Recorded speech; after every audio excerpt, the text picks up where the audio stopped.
title Yeah. is Analytical Explanation of the Stillverse when you were writing out your thoughts in preparation for this. It's glued together enough that I want to share it and bounce off of other people. So the Stillverse is just a name, a clever name I came up with based on universe and a distillation device and the concept of stillness or outside of time. It's kind of an amalgamation thing, which you'll find I do this a lot. Just make up words and they have many meanings at the same time, but it's something that just kind of happens. And even if it starts out as a joke, I keep finding more meaning and then it becomes a word that I use. So the Stillverse is about applying understandings of processes of distillation and understanding like the information that makes up the entire universe can be reduced to language and alphabet at the same time as like a different, it's kind of two things at the same time. And within that is the concept that, you know, when you have a book, the whole thing is there in front of you, but you can only read one word at a time. So the Stillverse is basically accessing that one word at a time to, you know, what's going on around you, bringing it to a halt and trying to really understand it and just not being thrown around by the world constantly, which is literally how I felt every day of my life. Yeah, I can understand that. I'm kind of outside of the norm myself. So yeah, I think the only reason I woke up is because I broke free of that conditioning within my own family and my own upbringing. So your concepts are your work towards providing a tool for people to use to understand the world in a different way, because your understandings are quite profound from what I'm reading.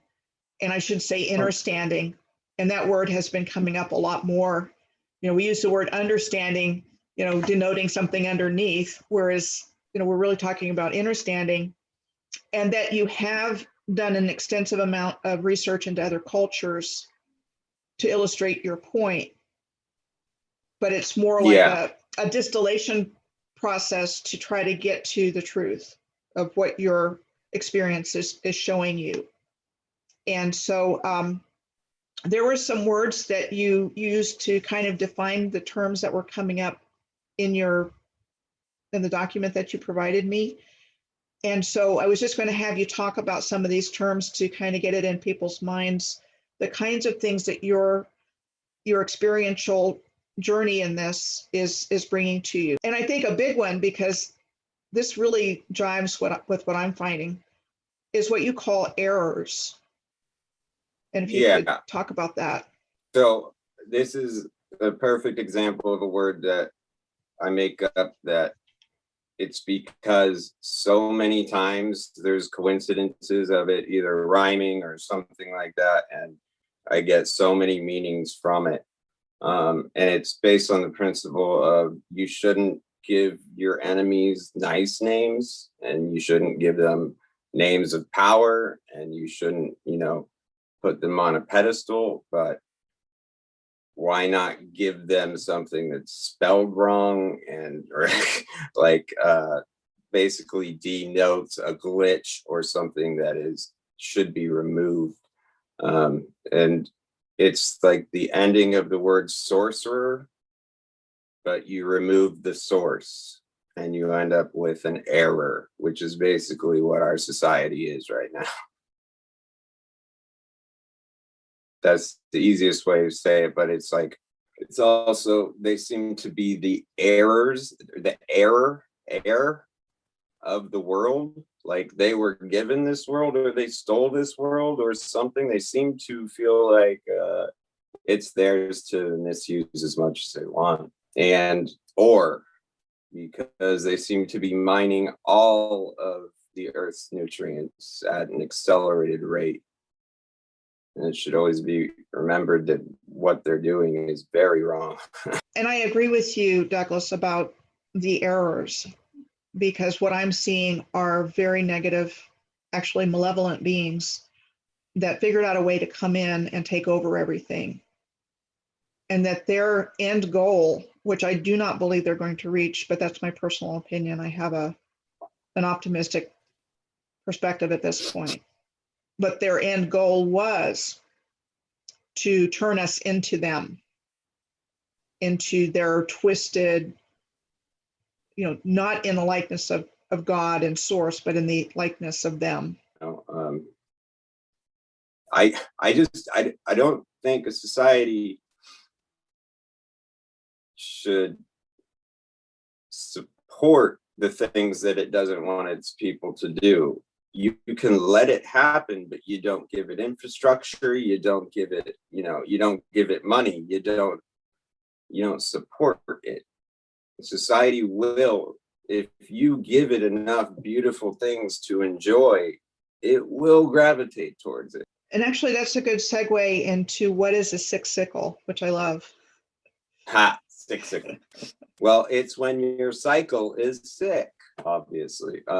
Well, it started coming about when just the Russian flag or the communist flag kept popping into my head when I was reading Velikovsky and other things, and just with Saturn and it being a symbol for Saturn because of the harvest. And what the harvest really represents is cutting the wheat before it goes to seed and finishes its cycle, and then you take that energy and eat that energy. So the sickle is used to cut a cycle when it's at its point that is most useful to you. And so as a natural human being, I don't want to be cut down at my prime. I would like to see what happens and how the flowers blossom and what goes on there. And so that would be like enjoy a full cycle and experience further stages in human development. And instead of what I feel we are in is a cyclical kind of trap that keeps all of our energy going somewhere and not going to its main purpose. So with that in mind, how do you define evolution? Well, so that's definitely something on the list, is because of what Darwin's theory of evolution has done to the word evolution, which I believe existed before then. It was a word that could just be used for explaining the process of something's change and growth, right? It wasn't a word invented by Darwin, but now our thoughts of evolution probably just go straight to thinking about monkeys and growing up from monkeys, and think about things that happened in the past and that we have absolutely no clear evidence of in the present. And I would like to be able to use the word evolution to, when people hear it, refer to what they are doing right now and into the future. But that word now is instantaneously thought of things that happened a long time ago, and it is not feeding the energy towards you evolving now and growing. And any energy that you can get your mind, just even if it's subconscious or random, if it's thinking about you growing, then it's gonna help. So I believe that evolution has to do with the ever present, because it's an opportunity. Yeah, and I really appreciate your efforts on that, because I do think it's important. And next, I would ask you to talk about how you think the errors managed to switch our understanding of the universe. Well, I mean, through through the manipulation of the continuity of family of everyone else, yet retaining the continuity of family within their own. And with every indigenous people that they came into contact with, they made sure they disrupted that continuity and learned what secrets they knew about strengthening that continuity, keeping all of those secrets for themselves and applying them through the age, while everyone else just gets poorer and dumber every generation, because all of those very simple, applicable concepts for your family have been stripped away.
In the Silver Age, men begin not to be so just, nor, consequently, so happy as in the Golden Age. In the Brazen Age, which succeeds, they become yet less virtuous, but their wickedness does not rise to its pitch until the Iron Age, when it makes its appearance in all its deformity.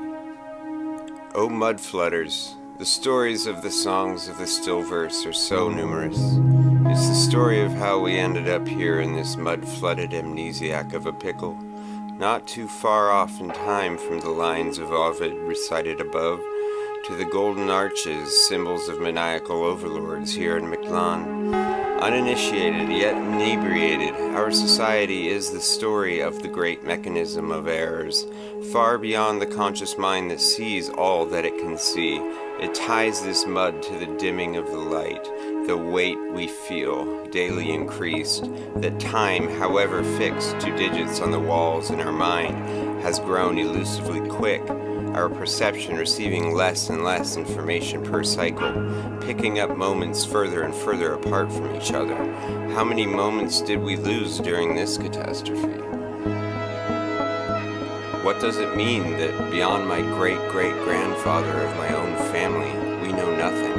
Yet the elite still retain family crests and know every branch of every tree, while the insulted and humiliated masses have at least one orphan in their family, acting like a galactic axe, cutting down the great tree that would be their heredity.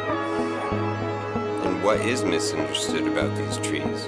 What is missing from those pages of our biology?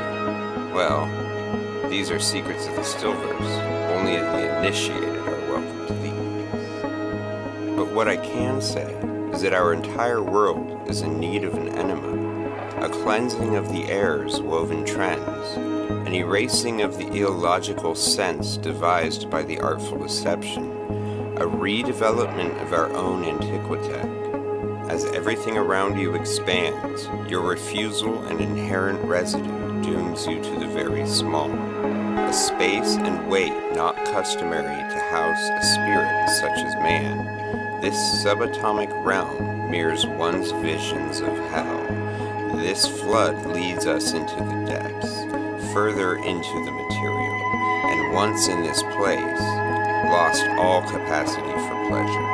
our infinite existence spent in pain, the very food of the errors that keep us blind.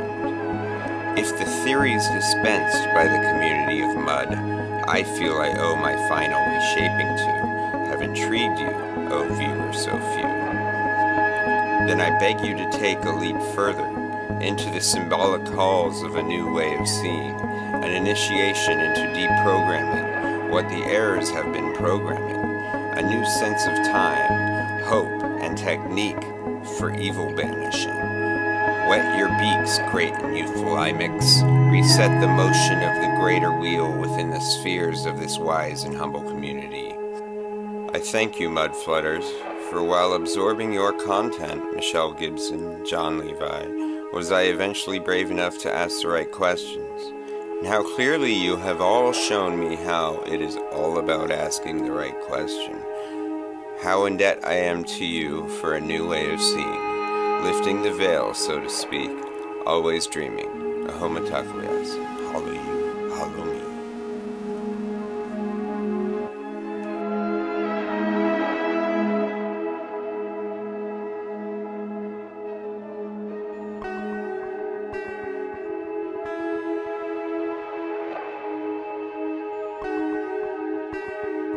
Starforts, never covered in the general curriculum of these United States, vast details of pre- and post-European invasion of the continent have been left out of the spoon-fed story of the occupation.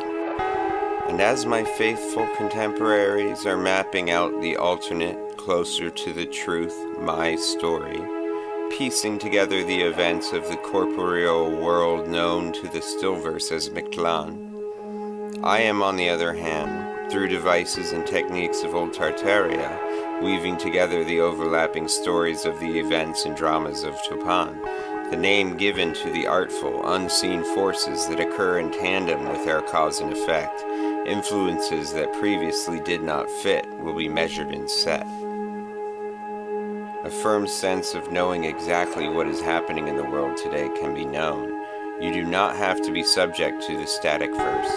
The Stillverse brings back the mythological layer to reality in real time, like a news broadcast of what has transpired above in relation to those whom reside below. Being far behind in our own mythological history, though, a crash course is first due. To have an actual sense of what is important to do below, for those we love above, an account of what has come to pass, and we act out our lives in Mictlan.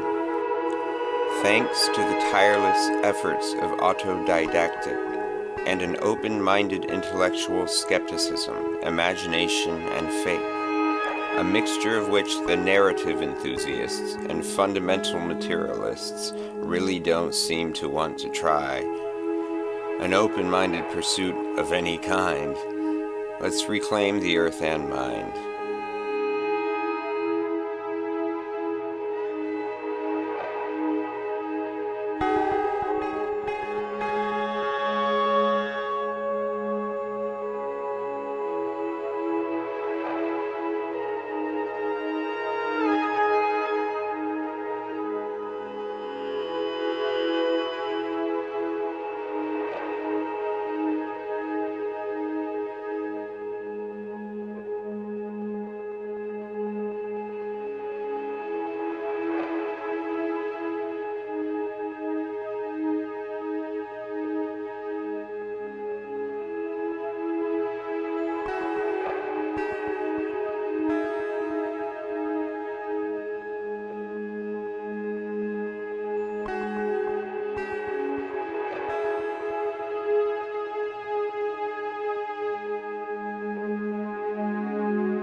The feeble production quality of the Stillverse should let you know that it does not come from some organized, malicious, underground think tank but from a pure and loving foundry from the depths of the earth's good will, good words, and good mind.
I was an avid student of history in my youth, although I knew the world had gone wrong since day one.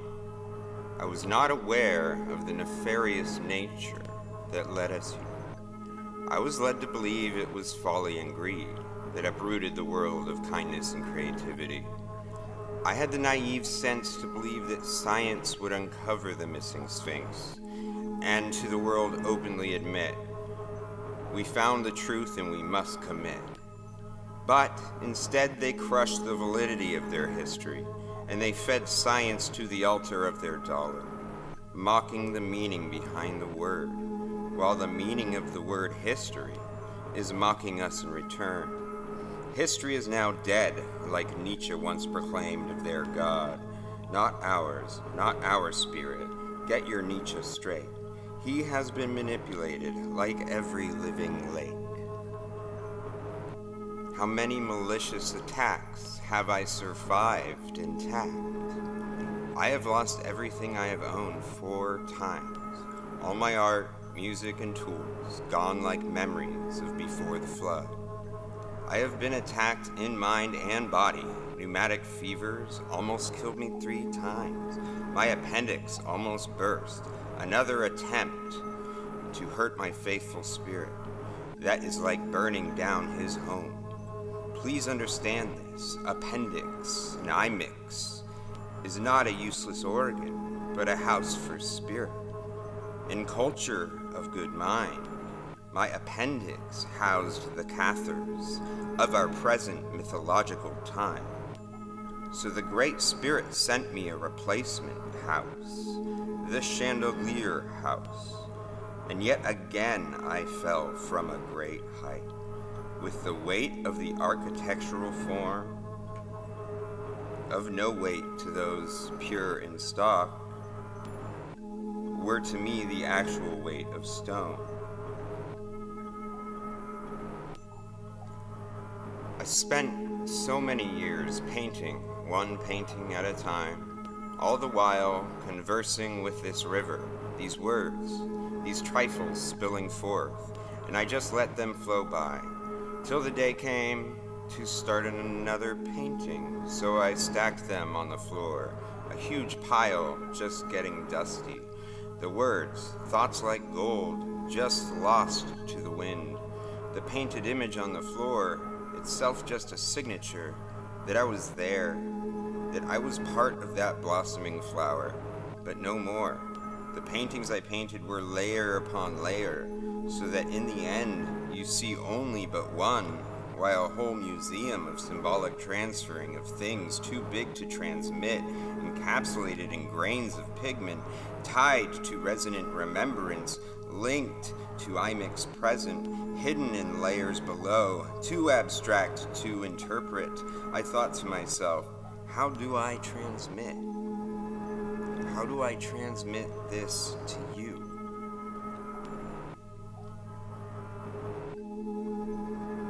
I hope to make clear to you through the course of many episodes the chains, the links we may follow to reach new heights of understanding. And I hope together we apply our many minds to achieve a far greater picture than any triangulation could ever reach. Let us map out, but in a different type of processor. Let's skip the chip, the Iacovoni processor, the implanted glitch that requires our participation with its itch to power its own circuit, that bitch. The Stillverse is not meant to be a solo project. It is meant to grow in creation and creators. It is just a rough draft. The true Stillverse is when every living human refuses to act out the static verses of our life prison, and in a large wave of electrical circuitry remove the inertia from the forces within the all, and getting a glimpse of true reality. The lie will fall away as a tree leaf, one too many.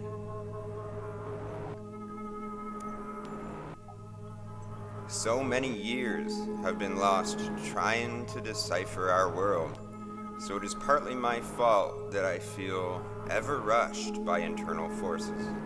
Long overdue for an insight or two, so too is my script overdue. For static has infected the bridges, hard as it gets to get any of this right.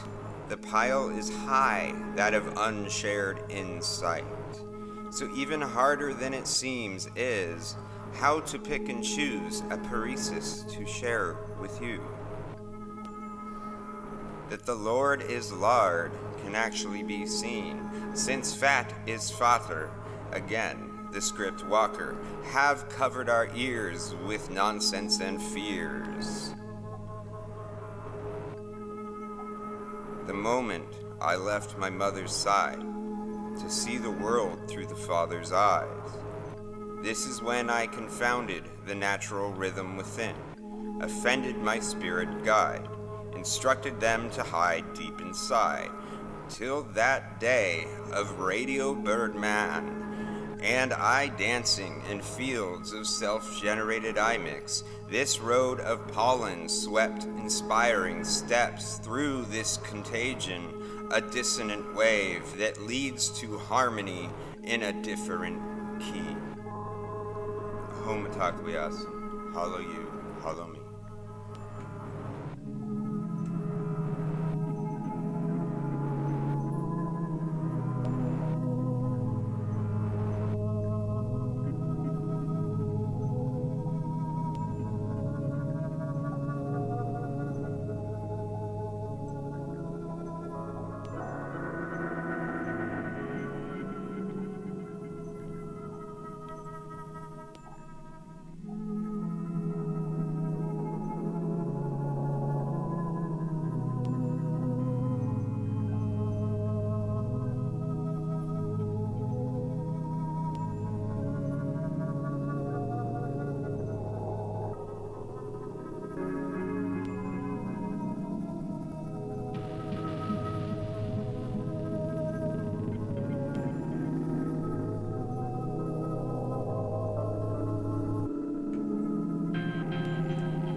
The Mystery of the Cathedrals by Fulcanelli, and the esoteric interpretation of the Hermetic symbols of the great work, translated faithfully from the 1926 edition, illustrated with the original drawings from Julien Champagne.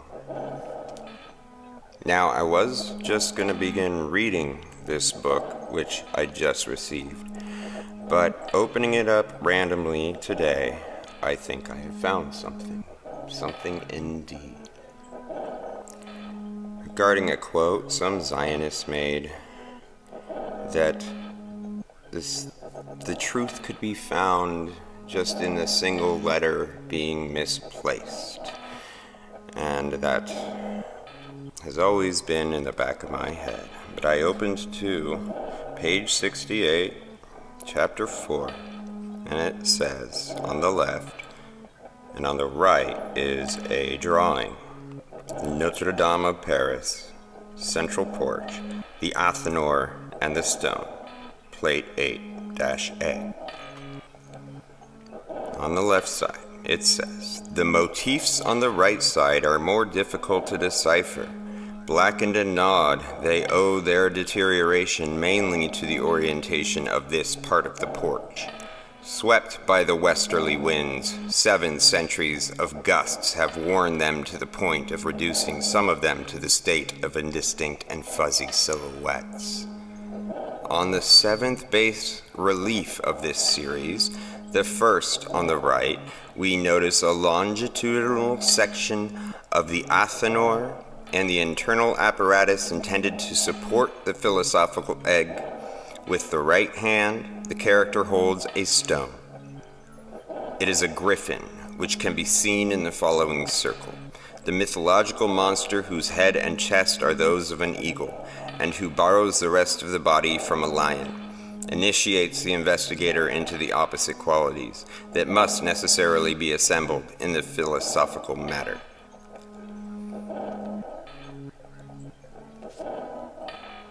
The Athenur and the stone. After staring at the drawing for some time, the woman sitting on what is described as a porch holds a large piece of stone and raises a smaller stone in her other hand. On the large of these stones can be seen a pentagon with a 3-pronged beam of light coming from the center, and a star at its center, and an orb above the star. It reminds me of the Masonic symbol as well as the image of vocal cords. The drawing is labeled at the bottom, the Athenur and the stone.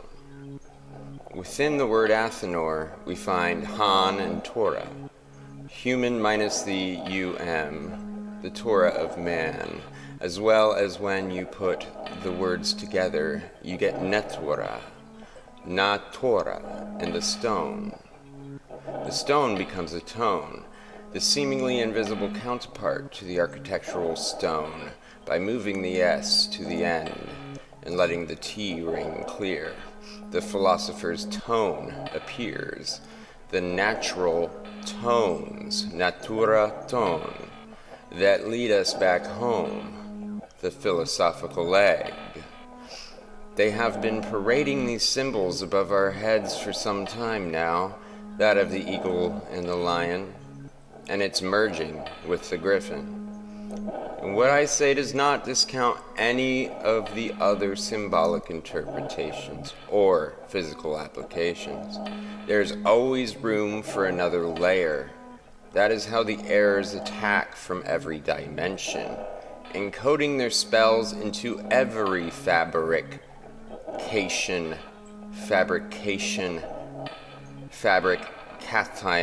and every intention, in every tent, an ion. So what of an eagle, a lion? These are the vowels that, when spoken in the natural tongue, connect us back with Source. Our vocal umbilical guides. The words are the wires. This is also that famous children's song, Yankee Doodle Had a Farm. The philosophical stone is that which is moving discreetly. The counterpart of the cathedrals are you and me, and cymatic spheres of conceptual beings, the chariots of fire Ezekiel was too afraid to admire. The farm of Yankee Doodle is a Zarathustrian pasture, the Danae's Danae, and a field of imix in the Stillverse. The natural vowels of the seven Ameshaspentas, I-E-I-E-I-O, as he says, orientation of this part of the porch, referring to our section of a plane, this our perception of the world, limited yet it be. Being swept by the westerly winds refers to the resets, saying that 7 centuries have worn them to a point, a state, indistinct and fuzzy. That we have forgotten these loving, abiding spirits for 7 resets lies between us and Alexander's conquests? Still a theory I am putting to the test. And our blessed Ameshaspentas, nearly spent, have been reduced to the size of bacteria, hiding away deep within you and I. The way to resurrect them is through an eagle in the lion. Hollow you, hollow me, a homatical.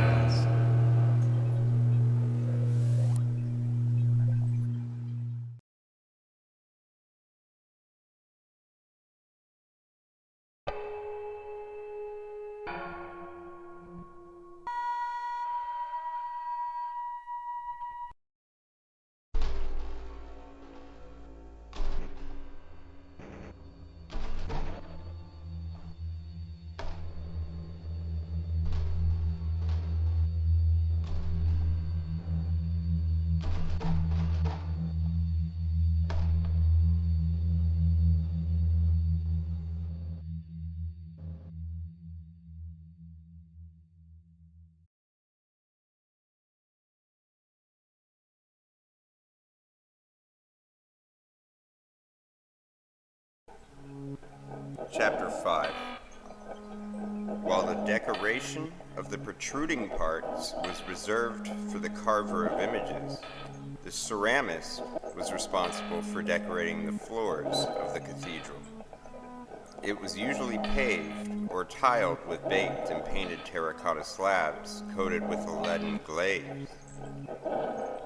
In the Middle Ages, this art had acquired enough perfection to ensure that the historical subjects had a sufficient variety of designs and colors. Small multicolored cubes were also used in the style of Byzantine mosaics. Among the most frequently used motifs are the labyrinths, which were traced on the ground at the intersection of the nave and the transepts. The churches of Saint-Rond-Ausson, Saint-Quentin, Poitiers, and Bayeux have kept their labyrinths. In the one in Amiens, we noticed in the center a large slab encrusted with a gold bar and a semicircle of the same metal, representing the sunrise above the horizon. The golden sun was later replaced by a copper one, which in turn disappeared without ever being replaced. As for the Chatra Labyrinth, vulgarly called La Louis, the League, for La Le, the place, and drawn on the pavement of the nave, it consists of a large series of concentric circles that fold into each other with an infinite variety. At the center of this figure was once the battle of Theseus and the Minotaur. This is further proof of the infiltration of pagan subjects into Christian iconography, and consequently of an obvious mytho-hermetic meaning. However, there is not our intention to establish any relationship between these images and the famous constructions of antiquity, the labyrinths of Greece and Egypt. The Labyrinths of Cathedrals, or Solomon's Labyrinth, is, says Marcion Berthelot, a Kabbalistic figure that is at the head of some alchemical manuscripts, and which is part of the magical traditions attributed to the name of Solomon. It is a series of concentric circles interrupted at certain points so as to form a strange and inextricable path. As for the Chatra Labyrinth, vulgarly called La Louis, the League, for La Le, the place, and drawn on the pavement of the nave, it consists of a large series of concentric circles that fold into each other with an infinite variety. At the center of this figure was once the battle of Theseus and the Minotaur.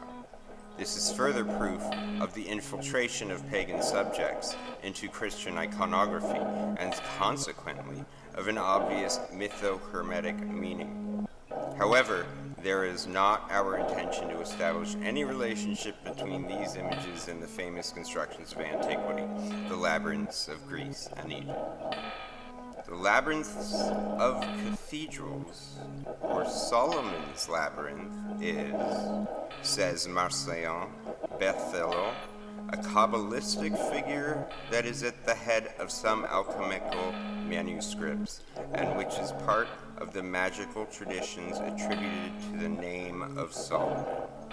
It is a series of concentric circles interrupted at certain points so as to form a strange and inextricable path.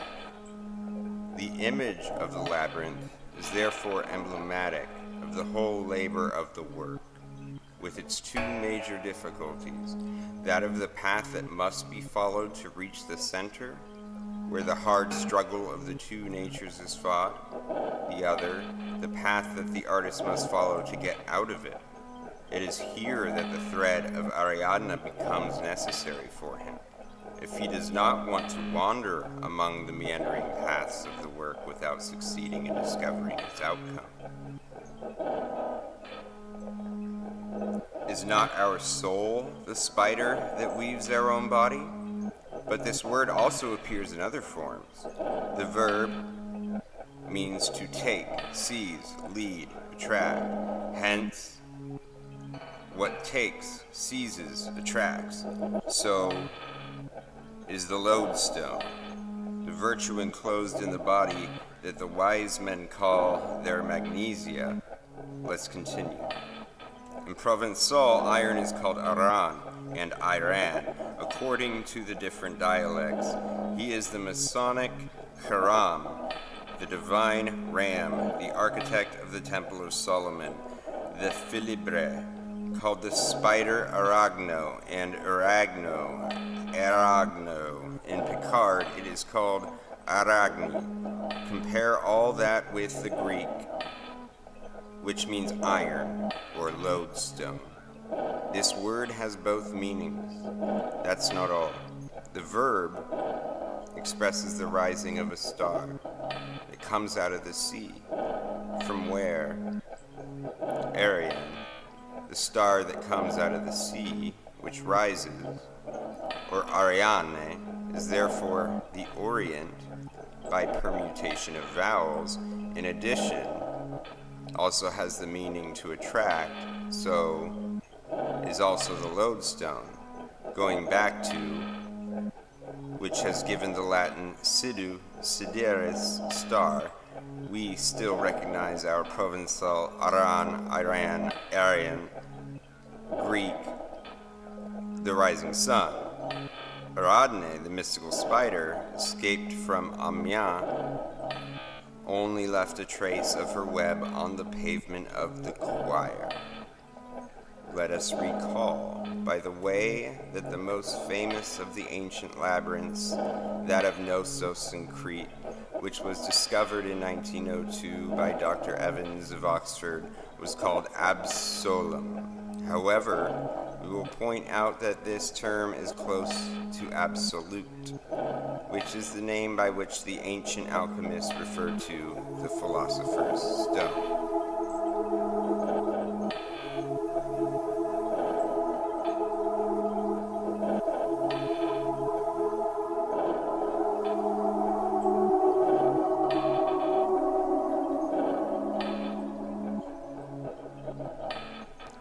astrological chart shows the web of resonance hexed upon you at birth.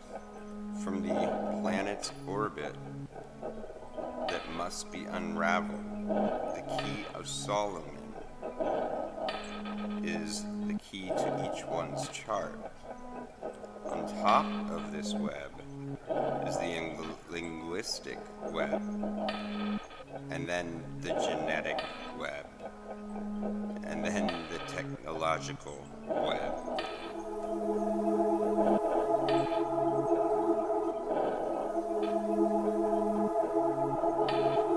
They put a hex on fire, creating the Sicksickle. The Tower of Babel is the tour.